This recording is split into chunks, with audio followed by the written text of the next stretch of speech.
we begin tonight with the end of election 2009 and the very exciting beginning of election 2010, which of course starts with the breathless spinning of last night's results.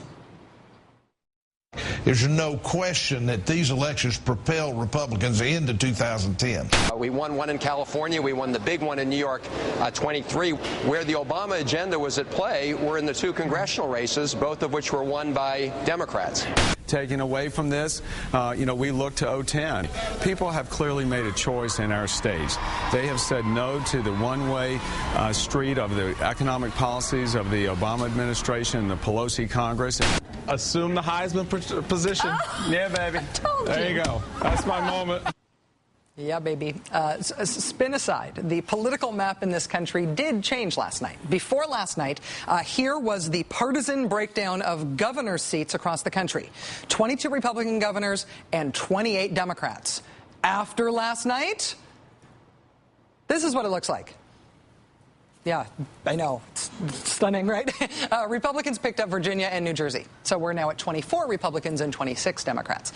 In terms of congressional races, last night, California's 10th district stayed blue, but it got a little bluier as moderate Democrat Ellen Tauscher was replaced by progressive Democrat John Garamendi.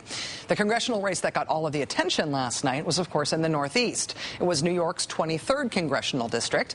Here's how the Northeast breaks down in terms of all of its congressional districts. Right, there are 51 congressional districts when you look at all of New England and New York. Here was the red-blue partisan divide in the Northeast before last night's elections. All Democratic-held seats except for 3 Republican seats in the state of New York. Now, after last night, drum roll please. Boink. Yeah, again, not all that exciting. An overwhelmingly blue region of the country gets slightly more blue with the Democratic win in New York 23. Earth-shattering, right? No, of course, it's not at all earth-shattering. But if what happened last night is taken as the template for the parties to position themselves for 2010, then last night really could have outsized importance, even though it only changed maps in very subtle ways.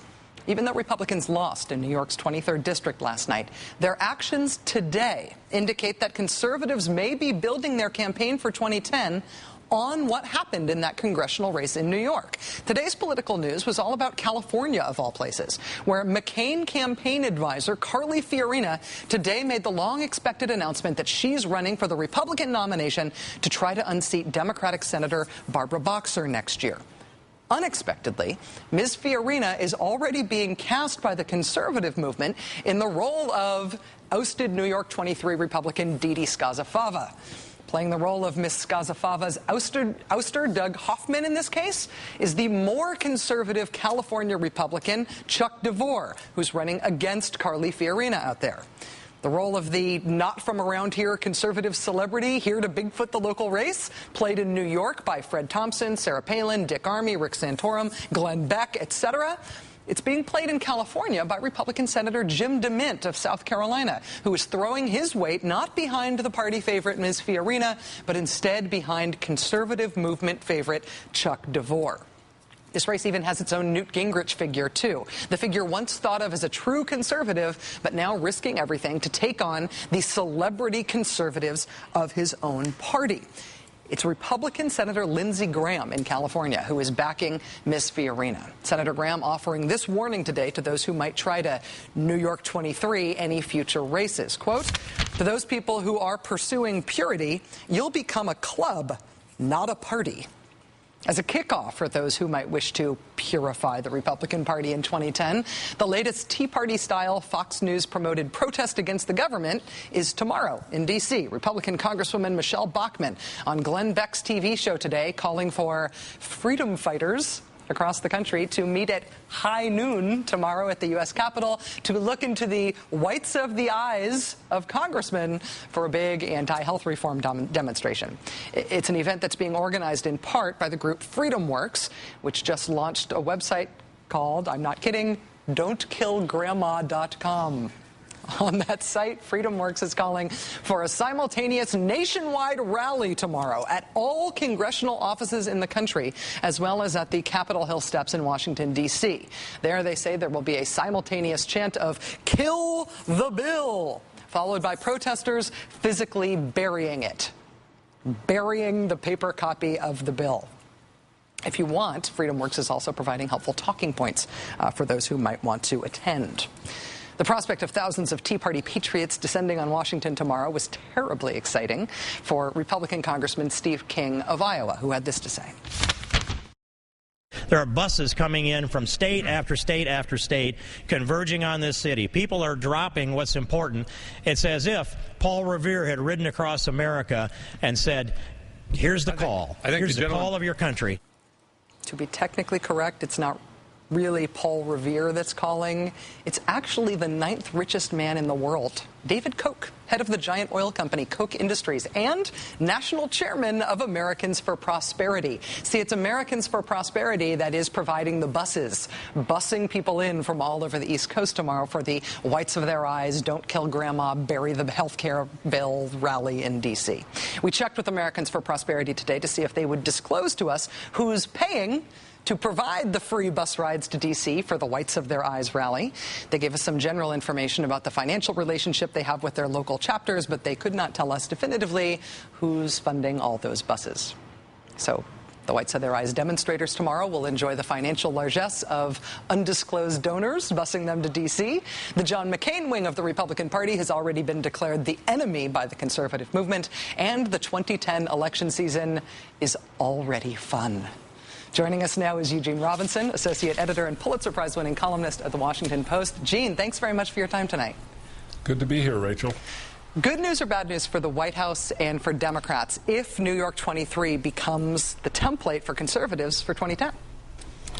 Well, if New York 23 is the way that conservatives want to play 2010, then I think there probably is rejoicing, certainly in the California Democratic Party and maybe at the White House. It strikes me as insane to think that you could win a Senate seat in California if you're a Republican running on the Tea Party platform. I don't think that's going to work, and I think they'd be better off with Carly Fiorina, who's not necessarily the greatest candidate. She's something of a loose cannon, but at least she's more in line with Republicans who are able to win statewide office in California. They tend to be people like Arnold Schwarzenegger, for example, who's not of the Tea Party ilk. So this, I would think, would be seen as fairly positive news by Democrats. It is striking. I mean, you're a South Carolina native, Gene. It is striking to see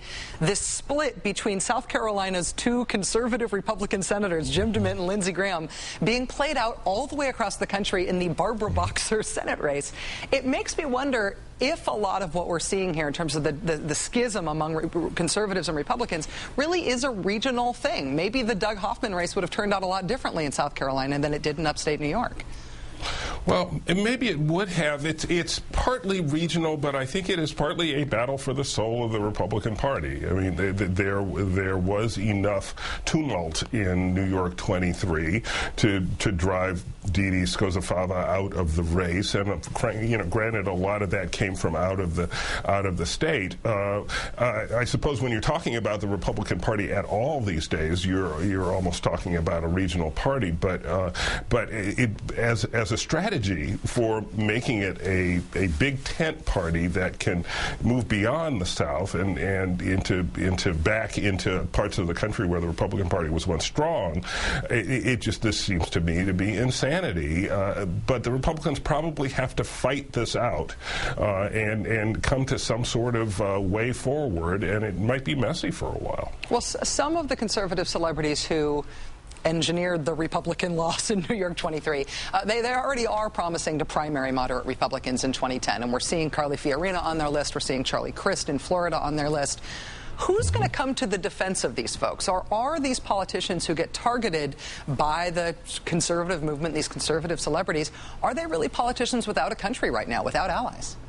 They seem to be. I mean, you've got people like Lindsey Graham, who, for all his eccentricities, often takes positions that I find it difficult to agree with. But he is pretty much a maverick. You know, he's pretty mavericky, as we were saying when McCain and Palin were running, and he will go out and say things that are not politically popular among the conservatives and take his chances. But there's so many Republicans, especially in the House, are in safe Republican seats, and they worry about primary challenges from the right. And where's the energy on the right? It's with the Tea Party people who are providing the kind of electricity that there is in the Republican Party right now. So it's very difficult for them to say, well, I'm just going to defy those people and tell them, no, this is the wrong way to go, and then see somebody come at you from the right and maybe knock you off in a primary. This is so I don't expect to see that many profiles encouraged, particularly coming from the ranks of the House. You'll hear a lot from retired Republican politicians, or those who don't hold office right now because they don't have anything to worry about.